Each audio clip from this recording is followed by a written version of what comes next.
A wonderful GM, and welcome to the very first episode of the Onchain Culture podcast, which is technically also just an extension of every podcast that we have been doing. So this is the 103rd episode of our journey throughout Web3 use cases. But the Onchain podcast is now the podcast where Web3 meets every industry. And we had an amazing kickoff with Lukas and Sven from SAP. We talked about their journey integrating Web3 technology in a huge corporate and their NFT management tool that helps their companies that work together with them to engage their customers, their communities on a very completely new level, making sure that they know their audience way better.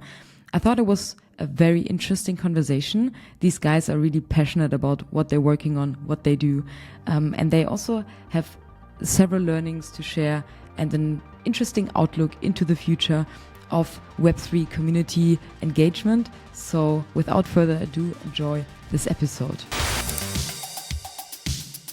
Warmly welcome back. I'm actually super excited to re-host this podcast. We haven't been publishing an episode for a while, and now with all the rebranding, you're actually the very first guests in our new Onchain Culture podcast.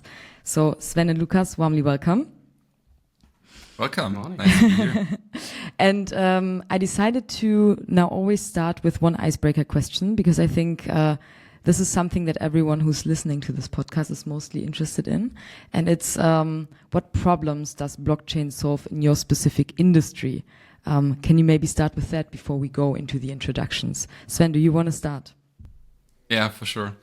So I guess when it comes to customer engagement, customer experience in general, what I am really a big fan of when it comes to Web3 is the power of these communities. So I think we really see the most loyal communities in the Web3 space. And that is something that a lot of brands are really looking forward to. So they all want to have brand ambassadors. They want to have loyal customers who help them shape their products and to provide honest feedback and stuff like that. And that's exactly what crypto and the whole Web3 community basically, right? These communities can provide. So that's what fascinates me, and that's why I'm here. That was a very, very good answer. Lukas, do you want to add something to that, or do you think Sven has done it all? Yeah, I think Sorry. I think the community part is definitely super important, but I think we also have the aspect of ownership and digital identities. I think now with the trends of like GDPR and like what Google has done with like the tracking, I think consumers and we all have just been much more aware that there is data that is ours, right? So nowadays when you go onto a website, you're immediately being asked, can we actually do that? That hasn't happened in the last 10, 15 years if consumers were browsing the web. And I think Web3 is going to help with that because it's about the ownership, right? It's your data. You can take it with you. You actually own it. And I think that's also a very, very important part. Yeah.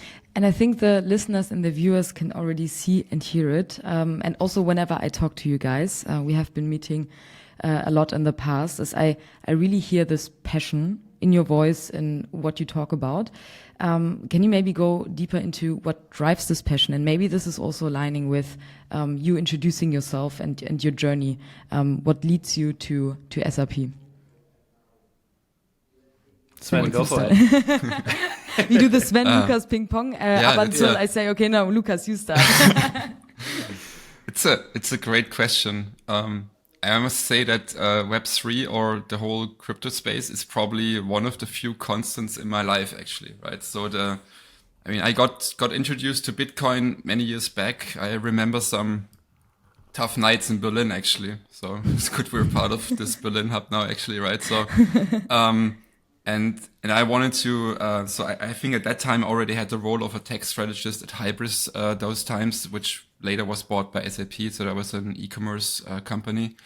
And I wanted to bring Bitcoin and payments basically to that company. And I was very much, sold on that basically. And in the end, though it didn't happen because we basically were like 10, 15 years too early, I guess. I hope that makes sense for Bitcoin actually, yes.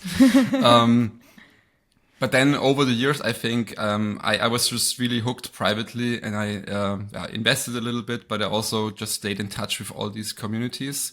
and it was fun. And then I guess recently, some years ago, we had the NFT hype. I bought a lot of NFTs, but I never bought them to actually be rich or so. I just really liked the projects and wanted to support the creators and stuff like that. And yeah, so I never kind of really lost touch with the Web3 community, and I'm still in it. So now being able actually to combine that with our NFT management solution and SAP Immersis is a dream come true, to be honest with you, because that's exactly what I want to do. Yeah. What, just a quick question. When you say you really like the projects in the community, up until now, what is your favorite project if you had to choose one? Yeah. So the best community, honestly, that I've witnessed so far is really the MetaBrew Society community. Yeah. I'm just making plans to go to Naila for the next September Beer Fest. Yeah. It's going to be a challenge because I'm also training really hard and I want to stay out of alcohol, but luckily they have a 0% non-alcoholic beer by now. It's a bit tough this year because it's time-wise just very challenging, but that community is really amazing, right? And you can see how they really took the ideas from the community, put them into certain products, shaped the products with the community, gave also that's what I wanted to say before, actually, when we talk about loyalty programs, they gave the community real benefits also, right? It's not a loyalty program where you end up having 500 points that you're not able to spend, but you really get something. You get some honest reward for being loyal. Yeah, so they're a good example, I believe, yeah. Yeah, very interesting that you've mentioned that. We have been working with them also a lot of times. Like we had so much MetaBrew beer in our W3 hub for several events. And whenever there's an update within their community, we're always happy to share them within our newsletters or socials. So round of applause to Holger, definitely, and his team to make all of these things happen and really putting a real, also physical kind of use case onto the blockchain. Lukas, what are you passionate about? Do you also have a favorite community, or what drives you into the Web3 space? Yeah, I'm not gonna say the community because I think for me it's just too many. I think I still have, I don't know, like 50 plus Discord channels, if that's even enough. Just entered too many projects. All the community, like the majority of the communities I've entered have been really fun to kind of like witness, and I really appreciate that experience. But for me, it really started with Gary Vaynerchuk back then. I think it was just around the same time someone told me about NBA Top Shot. I've collected like Pokemon and Yu-Gi-Oh cards back in the days, so I just kind of like had this understanding of like how like just collectibles in general can be important, and the whole like second market trading.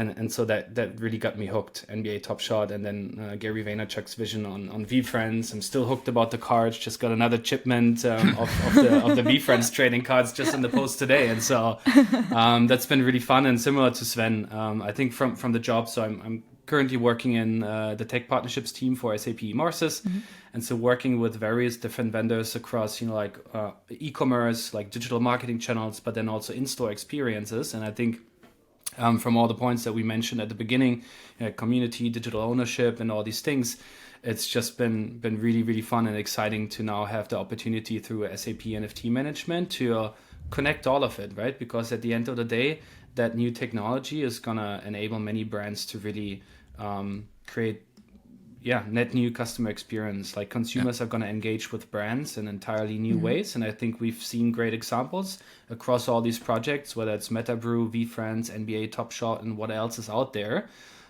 So that drives our passion for sure. And maybe to everyone who's listening and doesn't know what the hell SAP is actually doing or SAP is, maybe before we go into your NFT management platform and really explain the use case that you're basically solving, can you give us a quick roundup? What is SAP, and since when are you actually doing Web3 within this large company? Lukas, do you want to start now? I think it's a better one for Sven because okay. I got connected once we started with the integration, and I think as Sven has more SAP experience than I have. I'm only in there for 4 to 5 years. I just thought, how am I gonna pull this over actually? So I think SAP is involved in blockchain projects for a long time. SAP is kind of the operating system of many companies out there, right? So a lot of known for ERP software, of course, supply chain stuff and managing resources, HR. And both Lucas and me, so there are a lot of projects in that space, right? There are also projects who deal with how we can automate certain flows and logistics flows, for example, with smart contracts and so on. But Lucas and me, we are actually in the customer experience group, and that's a smaller part of SAP, and we're dealing with all the services and solutions that go directly out to the end consumers in the end. So our customers are big brands, companies who actually themselves have millions of other customers, and they need to engage with them. And so our NFT management project is about 2.5 years old, I believe. That's kind of the end, or maybe we've still been in this NFT hype, I guess, that we had some years ago. And that's when the decisions were made to actually create our own NFT management solution as a incubation project. We're still in incubation right now. We have a really strong integration with SAP Immersis, where Lucas is really an expert. That's a multi-channel, omni-channel, however you want to call that, marketing solution. It basically allows big brands to talk to millions of customers over many, many channels. So you can really pick and choose what channel works best. And with our integration, we are now adding NFTs to that whole game, basically, right? And so we can now address the crypto market, or the NFT aficionados, basically, those who like to collect digital assets in that whole marketing game, basically. Yeah. Can you guide us maybe a little bit through when was the turning point when you decided within your company, okay, we're going to build this NFT management tool? Like, what was the exact problem, or what was the environment currently when you got the approval to do this and you had the ideas and you kicked things off? Yeah. I think the kickoff point was basically Ritu Bhargava joining SAP Customer Experience, and with her basically a bunch of people that are super innovative, and we kicked off a couple of incubation projects. And as I said, basically one of the hot topics at that time, and to some degree, of course, still, right, is blockchain and Web3 and how to deal with new forms of ownership and digital assets. And I remember from the beginning, actually, for some events that we had in Berlin, I believe, and also in the UK, the whole topic of how to engage with customers in new ways and building real brand ambassadors that are absolutely passionate about your brand was an important topic. And that's where we positioned the whole NFT management solution into, basically, right? Because as I said, that's where in the Web3 space, you can find extremely powerful communities, basically, that are really, really loyal. So it fits very well to building out these brand ambassador strategies, basically. What are when you say community management and really engaging communities, customers, however, is so important, what is the core challenge right now where you say, okay, the one additional way to solve this is blockchain? What are companies facing when it comes to these things?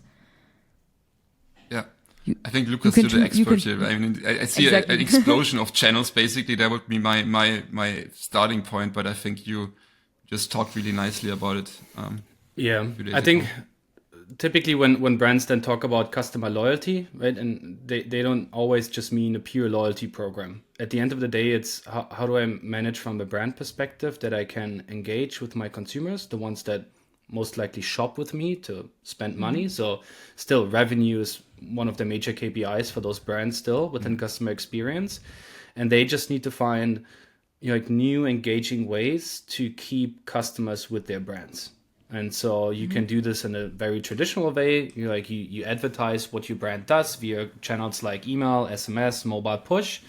The second wave was then big retailers actually went and spent money on their own mobile apps, right? And so there was a different form of engagement throughout these mobile apps. We have a great example, I think, of Gibson guitars, great heritage with the music instruments they produce and sell to consumers.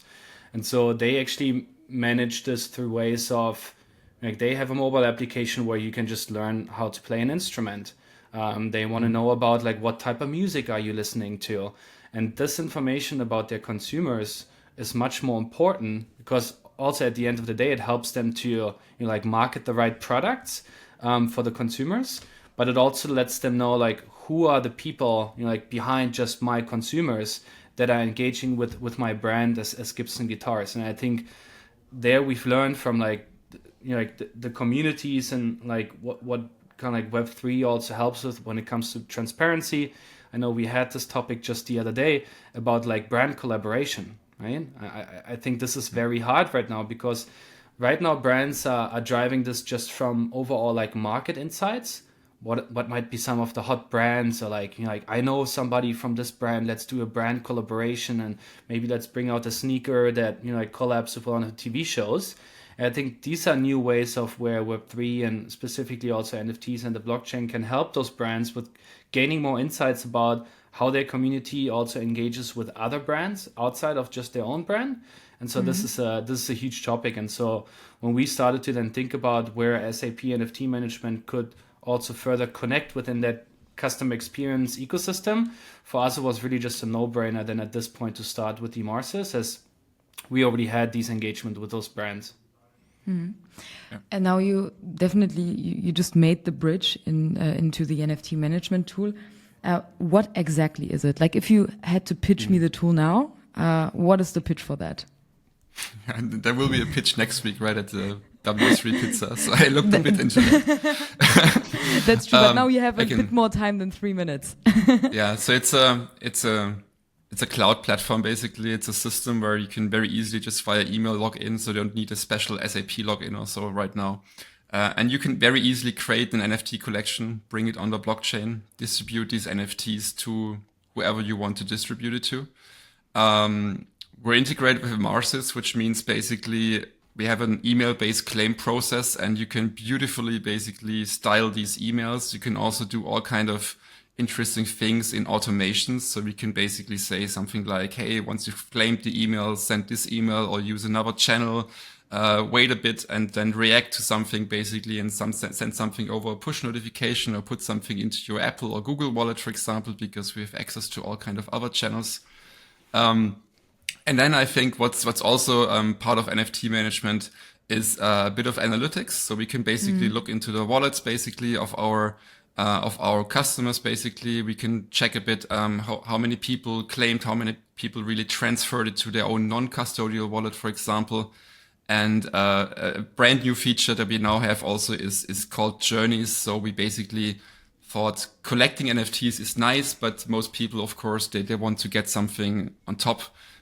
If you talk to normal people in the streets, basically tell you, okay, collecting an image, that's cool, but I want to have a benefit. And that's why we thought it makes a lot of sense to take people onto a journey. So that's where we talk about loyalty again. And once you collect it, the more NFTs you collect, you unlock rewards essentially. So this goes in the direction of loyalty that we talked before. And that's all part of NFT management right now. It's an incubation project. It's not yet a product, but we hope to have it live by the end of this year. And then it will probably come somehow packaged with SAP Marses. That's what I assume, but I'm making no promises, right? Yeah. So. And I think also one of the benefits of obviously having SAP in the background, we're also working on this capability of the account abstraction so that the brands won't actually have to pay in crypto, which I think is very important, because throughout the conversations that we had with those brands, like once you say it out loud almost, they're like, okay, no, that's a no-go, right? Like compliance issues or like issues or challenges with the financial teams. And so it's going to be great that brands will be able to use it and, create NFTs and get them on the blockchain without having to actually pick up like crypto or pay in crypto, which is going to help the brands out there. They have the kind of like the safety because they have an enterprise ready solution in the background. I think we've spoken to a couple brands that throughout the last 2-3 years, unfortunately, started with a couple of startups that tried to do the same. And then, we all know what times we're in right now, right? It's not the easiest. And so if those companies at the end of the day don't make it, you need to start over. Yes, you still have the smart contract perhaps and the NFTs, but then you need to find a different solution. And I think that's also really powerful for the brands to just have the scalability, the security, and the enterprise readiness that SAP brings. That is quite interesting. Like in general, talking about the fact that you try to reduce any hurdles when it comes to blockchain, crypto, and Web3, and just focusing on this is the solution we offer, and it makes sense, and it's better from what you currently could use. And what I wanted to understand is, do the companies or the people using or interacting with this journey, do they necessarily need to understand how NFTs or crypto or blockchain works? Or is it like a plug and play kind of solution? You support them, and it's not that the person you talk to from company X needs to really know what exactly ERC 404 token is, so, for example. Yeah, I think that's really the cool thing about the whole solution. And Lucas, you started with saying there's no crypto involved, right? I would extend and say, so that's basically both for the brands, right? Those who are creating the NFT collections, and also for the collectors. There doesn't need to be crypto involved at all, even if you want to transfer it out into your own wallet. But even as a collector, initially, you don't even need a wallet, to be honest with you, because we have a kind of, I would maybe call it a Web 2.5-ish solution. So you can receive an NFT and claim an NFT into a custodial wallet for a short amount of time without even having a wallet. And we, of course, detect that. We know that you've not claimed your NFT into, or you've not minted your NFT into your own wallet. And then you can react on that. And that's what we actually just did at DMXCO. So at DMXCO, we sent different emails to people who actually claimed with their own wallet. But if you just claimed it with the internal custodial wallet, actually, we told you about what wallet options there are, for example. And for all these journeys to work and all these extra features on top, actually, that we have with Immersis, you would not even need to transfer the NFT. But to be honest with you, right, we want people, of course, to learn about Web3. We want people to transfer it out and to get more involved with the whole Web3 space, so that they always have the option to do that, but we're not forcing them. Yeah. And you already mentioned that you've done this at the DMXCO, but when we talked before, you also said that you had doing something with Arvato. Was this a specific use case, or can you maybe go deeper into that? Yeah, Arvato is a great partner of SAP, and also I think really big in implementing SAP Immersis with our customers. Basically, they're scaling our solutions, so to say. And they were the first partner to use our NFT Management GraphQL API.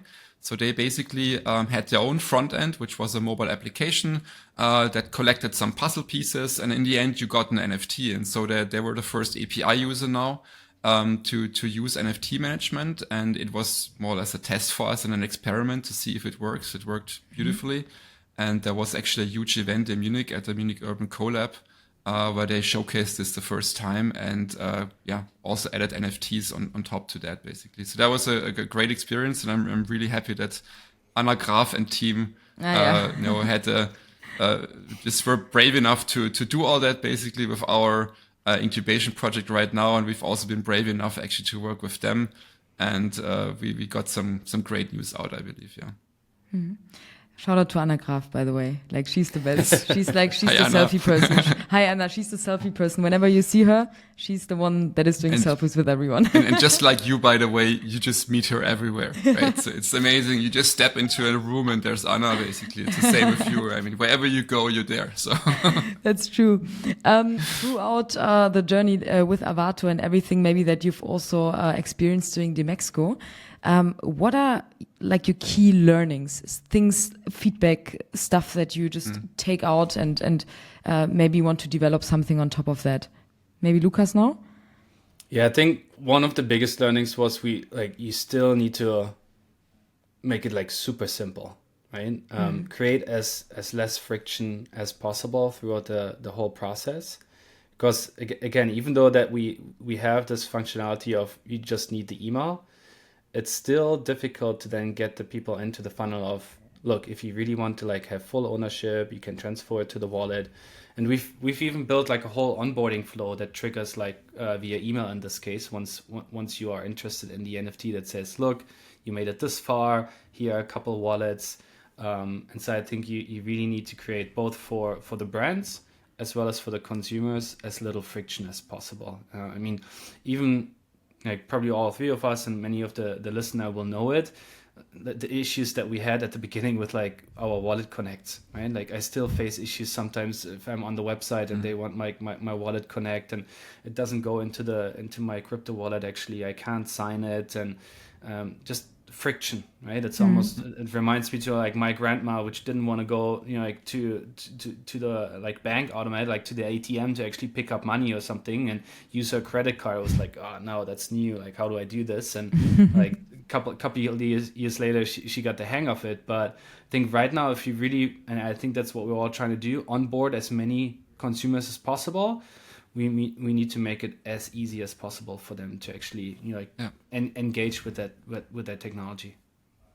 I would have something to add to that actually. One thing that I noticed, and that happens a lot in these crypto projects, is that there's no channel back to the customer actually. So there are often NFTs dropped, and if you're lucky and open your wallet, then you see some new NFTs, and some of them are spam and scams and whatever basically, right? You actually need to hide a few of them right away, and then what I think a lot of brands forget, if you purely do Web3, there's typically no channel back to the customer actually, right? So you drop an NFT and you just hope that someone sees the NFT and interacts and maybe uses it to log in or do something with it basically, right? And that's a bit the beauty also of our NFT management, because we typically collect the user's email address. There are flows basically, and you can use our solution in a way where you would directly mint an NFT into a wallet address. But typically we start by collecting the email address, and that's on the one hand side, it's a piece of extra information and not really needed for the claim process, but it actually gives us the opportunity to talk back to the customer, right? And inform someone that, hey, you've collected 2 NFTs. And by the way, next week there's an event. Would you maybe like to come to us, right? And grab the next NFT. Otherwise, there's no way you can reach your customer, right? I know there are experiments with XMPP and stuff like that, but most wallets don't support that, and most people don't really get it. And so having an easy communication mechanism like email in there is actually worth a lot. And SAP Mars is good with emails too, so that's cool. I've actually never thought about this, but now that you're saying it, I mean, if I don't have a very good reason to look into my wallet, I usually don't. So whenever there are NFTs popping up in my wallet, I only see it when I open it. And sometimes you just don't know if whether it's spam or not. So if you really have a chance to communicate it before, or at least say that if you open the wallet the next time, this NFT is legit and stuff. This is probably a current solution, but I hope in the future that there are probably, hopefully, other Web3 related ways to make sure that people see this and not via email. Yeah, and I mean, also that, and I think there are a couple of companies out there that are trying this, which are also going to be interesting and perhaps partnering with us. So I think Ethermail, right, that are looking into similar technology. The other ones are, like direct message to like what Coinbase does. I mean, during on-chain summer, the notifications you get there in terms of drops, I think they've handled it really well. But if you think about this, it's their own app, right? So essentially they're using a Web2 technology, like push notifications to their mobile wallet. It's the Coinbase wallet. Not every brand out there will have the possibility to do that. And again, kind of like doubling down on what Sven said, I think that's the beauty of having it integrated with SAP Mars, because like in a typical Web3 way, let's say you claimed a couple of NFTs and now you want to redeem something else. We've probably done it. You can go on the website, they implemented a smart contract, you can have a burn mechanism, like something new creates and you maybe get access. That's still fairly complicated. And so we're trying to do it this way, that you can say, look, once you've completed and you've collected maybe 4 or 5 different NFTs, with that knowledge in our platform, we can now give you a traditional mobile pass, like similar to what you're using right now to check in your boarding pass if you have a flight. And this way you can actually get an entry into a football stadium or any type of like physical event. And I think that's really going to be convenient for brands, because for at least the next 2 to 3 years, they can leverage that native Web3 technology around NFTs, but then have that easier communication channel back in kind of like the Web2 world, but have a bridge between those two. have NFTs and the blockchain in the background, communicate with your consumers in Web2, mobile push messages, mobile passes, and have then even a chance for them to interact differently when it comes to these like concerts and sport events and all of that. And I mean, now looking into the future and just reviewing what you guys told me in the past almost 30 minutes, everything sounds actually super cool. But why are things like that not mainstream yet? Why are we still sitting here talking about the opportunities, the possibilities? And I also ask this myself actually almost every day whenever I come here to this beautiful W3 Hub office. And I'm just asking myself, there's so many people building amazing things and solving problems, but why is something like the SAP NFT Management Tool not mainstream yet, so to say? Like, what are the issues that we still need to overcome? I have a perspective on that, at least. I'm not sure if that's the best answer. But I think in the end, I believe that a lot of these decisions, if Web3 goes mainstream, is driven by people using the Web3 ecosystem in the end, basically, and the wallets and stuff out there. And if they understand that true ownership is really cool and a good thing to have, then we will see all these wallets and other solutions thrive, basically, right? And so the question is really, are you okay with Amazon, Google, and all the other big players basically managing access to whatever resources that you have, or do you want to fully own it? And actually, I want to quickly tie that back to loyalty, because what I believe we're going to see in the Web3 loyalty space, for example, is true and honest loyalty programs, right? So when I look into many loyalty programs these days, actually, they restrict you from sharing points with your family, or maybe you're able to share the points with your family, but you're not able to send it over to Lucas and he could collect it from 20 other people and then get a free dinner, flight, whatever, basically, right? So that's not possible. And I think these Web3 loyalty programs, maybe including some NFTs also that we could build, they would also mean that we have a new and honest discussion about what loyalty really means and what you give and what you get back, basically, from the brand. And I think in this case, Metabrew Society, for example, is a great example. I mean, I bought an NFT. I get quarterly beer deliveries. I'm active on a Discord. I respond to questions honestly. They get something out of it. I get something out of it, right? And it's not going to scale the business right now. It's not going to kind of dominate the beer market because we have a little Web3 community, but they have a very effective little focus group, I would say, right?